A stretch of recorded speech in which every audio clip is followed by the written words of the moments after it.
Assalamualaikum warahmatullahi wabarakatuh. Apa kabar? Mudah-mudahan kalian sehat selalu. Untuk kalian yang akan beraktivitas keluar rumah, dibiasakan memperhatikan protokol kesehatannya, menggunakan masker, yang punya hand sanitizer bisa kalian bawa, dan yang terakhir bisa menjaga jarak aman dengan orang lain. Nah, setelah kalian menyimak di video pertama di pembelajaran pertemuan pertama itu tentang pengertian menggambar secara mendasar ya. Nah, untuk pertemuan kali ini atau pertemuan yang kedua ini, Bapak di sini akan menjelaskan lebih rinci lagi perihal menggambar. Kalian buka di buku paket halaman 2. Kalau misalkan ada di antara kalian yang belum punya buku, bisa nanti Bapak kasih buku digitalnya, bisa kalian download ya. Bapak nanti sertakan di link deskripsi video. Pembelajaran seni rupa di kelas 7 itu ada beberapa poin penting yang memang yang harus kalian mulai, karena kebiasaan-kebiasaan baru di SMP itu sangat berbeda dengan SD. Jadi mau tidak mau kalian harus bisa mulai beradaptasi dengan lingkungan baru, dengan situasi baru yang menuntut kalian bisa lebih berpikir lebih jauh lagi gitu. Pembelajaran seni rupa kelas 7 semester 1 itu pada bab 1 itu berbicara tentang menggambar flora, fauna, dan alam benda. Ya, bisa dilihat halaman 2, itu ada peta kompetensi pembelajaran. Itu harus kita bahas dulu karena memang peta kompetensi adalah arah pembelajaran kita supaya pembelajaran dari sekarang sampai nanti akhir pembelajaran itu terarah dan mencapai tujuan yang sesuai dengan pembelajaran. Menggambar flora, fauna, dan alam benda. Kalian lihat dari bawah dulu ya, dari pengertian menggambar. Karena kalau misalkan kita perhatikan, panahnya itu dari bawah ke atas, bukan dari atas ke bawah ya. Karena memang di sini sudah jelas, sebelum kalian menggambar flora, fauna, dan alam benda itu, kalian harus mengetahui terlebih dahulu pengertian menggambar. Ya, pengertian menggambar menurut para ahli, menurut sumber-sumber lain. Setelah kalian sudah paham dengan pengertian menggambar, barulah kalian akan mempelajari atau menemukan istilah-istilah baru. Yang pertama itu ada objek, komposisi, dan teknik. Nah, nanti kita berbicara tentang objek, komposisi, dan teknik. Kita akan membereskan dulu peta kompetensi pembelajarannya. Dan yang terakhir itu adalah pengaplikasian atau kalian nanti praktek menggambar flora, fauna, dan alam benda gitu. Nah, itulah peta kompetensi pembelajaran atau alur pembelajaran mulai dari sekarang hingga beberapa pertemuan ke depan. Kita langsung saja ke halaman 5 ya, tentang pengertian menggambar. Gambar merupakan bahasa yang universal dan dikenal jauh sebelum manusia mengenal lukisan. Gambar sudah dikenal masyarakat sejak zaman purba. Pada saat itu, gambar sering dihubungkan dengan aktivitas manusia dan roh leluhur yang dianggap memberi keberkahan dan perlindungan. Bagi manusia purba, gambar tidak sekedar alat komunikasi untuk roh leluhur saja, tetapi juga memberikan kekuatan dan motivasi untuk dapat bertahan hidup. Nah, jadi ini berbicara tentang sejarah menggambar. Jadi menggambar itu sudah sangat lama, bukan hal yang baru. Sebelum manusia mengenal gambar itu gambar sudah ada. Ya, apakah si gambarnya itu menyerupai atau berbentuk pahatan-pahatan batu yang entah siapa yang memahatnya, atau bentuk-bentuk karya-karya yang memang tidak diketahui pembuatnya. Jadi lukisan atau gambar atau karya-karya seni rupa yang berbentuk seperti ini itu sudah ada. Dan pada zaman dulu juga, sebelum manusia itu bisa berbicara, si gambar itu bisa dipakai menjadi alat komunikasi gitu. Jadi ketika berbicara, orang itu menggambar, diberikan kepada orang yang lainnya gitu. Untuk membalasnya menggambar dulu, diberikan kepada yang menggambar sebelumnya. Jadi seperti itu untuk berkomunikasi zaman dulu. Yang kedua ada objek menggambar. Menggambar tidak hanya mengandalkan imajinasi, tetapi juga terkadang memerlukan objek. Nah, ini objek di sini adalah benda yang akan digambar. Ya. Apakah itu bendanya benda mati atau misalkan hidup? Yang penting yang disebut dengan objek itu adalah apa yang akan kita gambar. Misalkan mau menggambar meja, nah itu adalah objeknya adalah meja. Meja itu adalah objek. Gitu. Jadi istilah objek itu adalah istilah. Ya. Jadi ketika kalian nanti Bapak suruh, silakan kalian menggambar objek kursi. Ya. Jadi sudah tidak pusing lagi, berarti objek kursi itu adalah ya kursi yang akan kalian gambar gitu. Yang ketiga itu adalah ada komposisi. Komposisi dalam menggambar dapat dibedakan dalam dua jenis, yaitu simetris dan asimetris. Komposisi simetris menunjukkan bahwa objek bagian kanan bidang gambar itu sama atau mirip dengan bagian kiri gambar. Sedangkan komposisi asimetris menunjukkan bahwa objek di bagian kanan gambar tidak sama atau tidak mirip.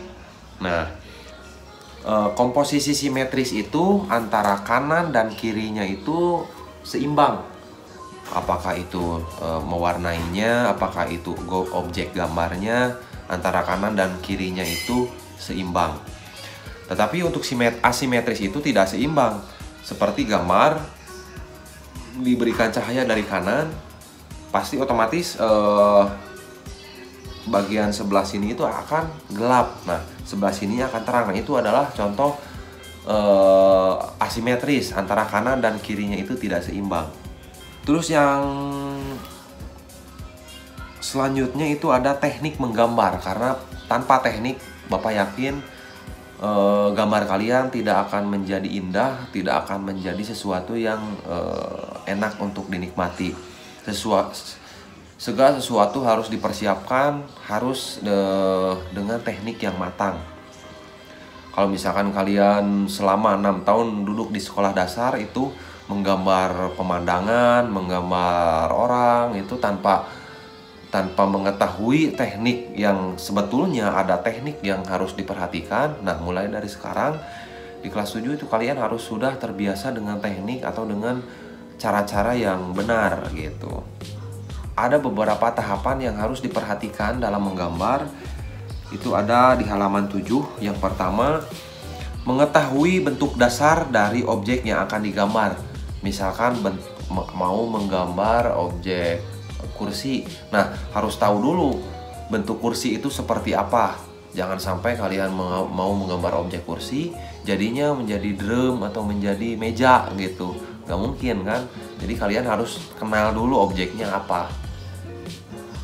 Nah, yang kedua, mengetahui bagian-bagian dari objek gambar. Misalkan dalam kursi itu ada berapa tiangan, terus ada penyandarnya atau tidak, itu harus tahu, harus diteliti dulu. Nah, yang ketiga ada menyusun atau menyambung bagian per bagian menjadi gambar yang utuh. Nah, ketika kalian sudah tahu pada poin poin yang kedua itu, ketika ada beberapa tiangan-tiangan, nah itu tiangnya itu mulai digambar, mulai dari tiang yang mana, atau misalkan dari tempat duduknya dulu, atau misalkan dari penyandarnya dulu. Jadi menyusun dari jadi jangan ngasal gitu, jangan langsung dibuat setengah jadi langsung diwarnain. Jadi harus yakin dulu, harus jadi. Yang keempat, memberikan dimensi gelap terang. Nah, di sini dimensi gelap terang itu berbicara kembali lagi ke komposisi. apakah si gambar kalian itu akan dibuat simetris atau asimetris ya. Nah, kalau misalkan nomor 5 ini adalah memberikan kesan latar belakang itu opsi sebetulnya bisa digunakan atau tidak. Misalkan kalau misalkan mau menggambar pemandangan kan ada gunung, misalkan ada awan, sawah yang kayak gitulah, kalian sudah tahu mungkin. Jadi tidak mungkin diberikan lagi gambar latar belakang atau background gitu. Kalian tambah lagi di belakangnya gambar motor kan nggak mungkin gitu. Jadi harus sesuai dengan logika. Ketika kalian sudah memahami tentang pengertian, komposisi, dan teknik menggambar, setelah kalian mengetahui pengertian menggambar dan mengetahui arti dari flora, fauna, dan alam benda, Bapak di sini akan mengajak kalian ke pembelajaran atau ke pembahasan selanjutnya, yaitu tentang teknik menggambar flora. Nah, ini lebih rincinya lagi ya. Teknik menggambar flora. Jadi bukan hanya teknik menggambar saja, tapi dikombinasikan dengan materi yang akan dibahas, yaitu flora, fauna, dan alam benda. Menggambar flora pada intinya, teknik menggambar flora pada intinya ya sesuai dengan tahapan-tahapan menggambar tadi. Yang pertama, kalian harus mengetahui dulu bentuk dasar objek. Misalkan bentuk bunga ros itu seperti apa. Apakah bunga ros dengan bunga teratai itu sama atau berbeda? Tentunya berbeda. Nah, itu kan kalian sudah bisa mengetahui bentuk dasarnya. Nah, setelah itu bagian-bagian bunga ros itu ada apa aja? Kelopak, tangkai, dan bunga gitu. Nah, yang ketiga, kalian susun mulai dari sketsanya dulu ya, atau gambar gambar kasar. Itu ada contoh di halaman 8, ada beberapa tahapan untuk menggambar bunga. Jadi nomor 1 itu ada sketsa kasar, sangat kasar. Yang kedua itu mulai ada pendetailan, dan yang ketiga lebih didetailkan kembali. Dan yang terakhir itu adalah tahap finishing atau coloring atau mewarnai.